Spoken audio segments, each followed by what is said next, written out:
Et la chute d'Ouvira entraîne un important mouvement de population. Ces 6 derniers jours, le Burundi a assisté à un afflux massif de déplacés.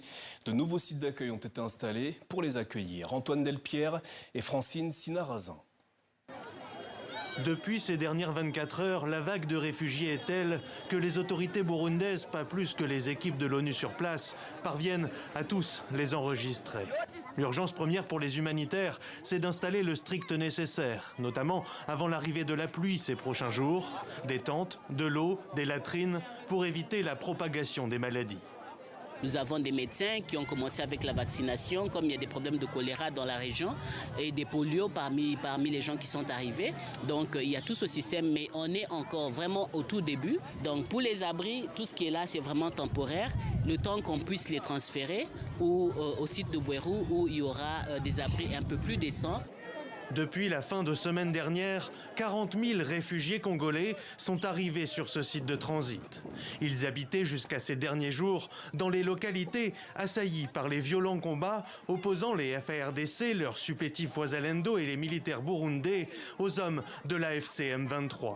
Depuis Kamanyola, Luvungi ou encore Sangé, 30 km au nord d'Ouvira, ces civils ont marché plusieurs jours avant de passer côté burundais en traversant la rivière Rusizi. Ils arrivent ici épuisés. Les enfants n'ont pas de toilettes. Ils demandent de la nourriture aux parents alors qu'il n'y en a pas. Il y a trop de problèmes. Pas de médicaments pour les enfants. Ils souffrent de la malaria. Dans leur exode, ces réfugiés n'oublient pas ce qui les a poussés jusqu'ici. Ils appellent Kigali et Kinshasa à s'entendre sur la paix au plus vite.